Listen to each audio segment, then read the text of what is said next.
as the contents start to go down, okay, as you're processing, you can add some more to it. Like I'm gonna add some more, a little bit of these, and throw some onions in there.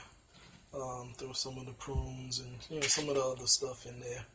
Some of the red peppers, the cilantro, and then just the concept behind live food. See, live food or living food is that you preserve the enzymes in the food. All the property. You don't cook all the nutrients out of the food. Okay.